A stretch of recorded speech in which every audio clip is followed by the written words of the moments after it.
Joining us now is Andy Bershad, a retired NYPD Emergency Service Unit detective and CEO of the Flying Aces.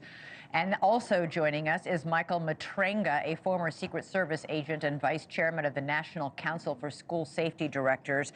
Andy, this is unusual. We just had news that apparently the shooter is 16 years old and is a girl. It is very unusual for a girl to do something like this, 17 years old. It absolutely is. The age, of course, is shocking. When we look at the FBI statistics, it usually falls into the male. So to hear that it's a female is definitely surprising.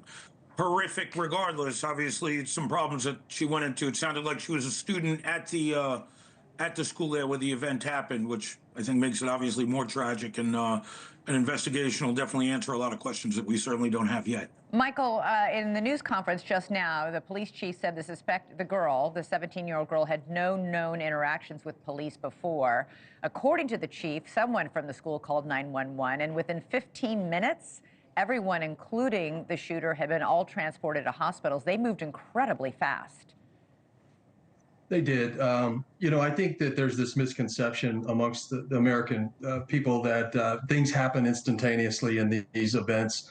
The fact of the matter is that these things are going to continue to happen until the communities in America and our politicians all come together and realize that though our men and women in blue are heroes every day and they're responsive in nature, we cannot solely heap the responsibility on them to thwart these things alone. That this has to start with the community. It has to start with the parents. It has to start with the teachers and the administrators of understanding that there are patterns of behavior that are always there. And I am certain that when we see what the motive is here, that is more than likely some type of religious motivation or a grievance, perhaps bullying, which triggered this individual to carry out an attack. And so it's unfortunate.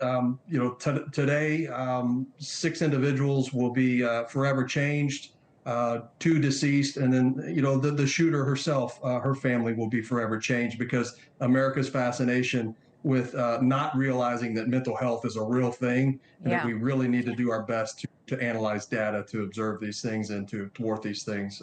That's what change. Andy, the shooter used a 9mm handgun, according to police.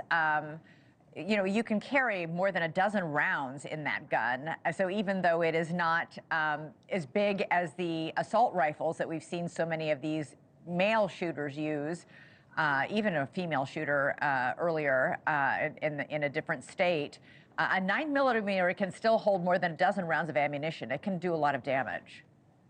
Oh, certainly. I mean, you have the capacity with additional magazines to go as well, depending, obviously, where she got the handgun from, any intended ill wishes that she did, amongst the victims, to be prepared for it. But any caliber can cause the damage. I don't know, obviously, any penetrating trauma can do with that. The problem with the handgun is just obviously a lot easier to conceal. Right. Obviously not as obvious as a larger rifle. Michael, ATF and FBI agents are already on the scene tracing that gun, I'm sure. In almost all these school shootings, the gun comes from the shooter's home.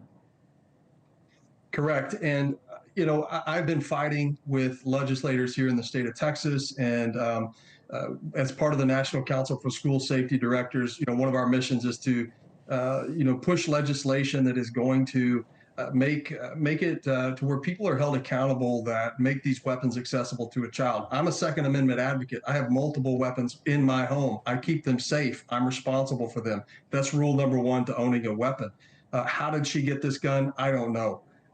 So we'll see how this goes, but we really need to all come together and come up with some serious legislation that makes this definitely more it makes people more accountable, I guess is what I'm trying to say.